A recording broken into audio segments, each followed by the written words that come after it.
Imagine for a moment that somewhere in the middle of Texas there was a large foreign military base, say Chinese or Russian.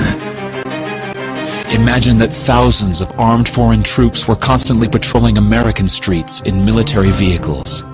Imagine they were here under the auspices of keeping us safe, or promoting democracy, or protecting their strategic interests. Imagine that they operated outside of U.S. law and that the Constitution did not apply to them. Imagine that every now and then they made mistakes or acted on bad information and accidentally killed or terrorized innocent Americans, including women and children, most of the time with little or no repercussions or consequences. Imagine that they set up checkpoints on our soil and routinely searched and ransacked entire neighborhoods of homes.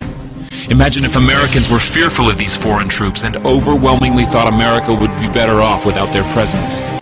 Imagine if some Americans were so angry about them being in Texas that they actually joined together to fight them off in defense of our soil and sovereignty because leadership in government refused or were unable to do so. Imagine that those Americans were labeled terrorists or insurgents for their defensive actions and routinely killed or captured or tortured by the foreign troops on our land.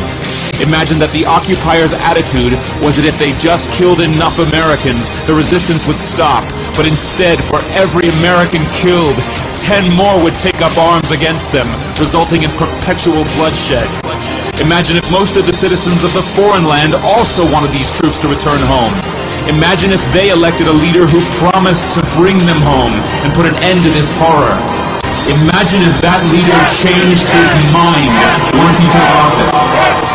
The reality is that our military presence on foreign soil is as offensive to the people that live there as armed Chinese troops would be if they were stationed in Texas.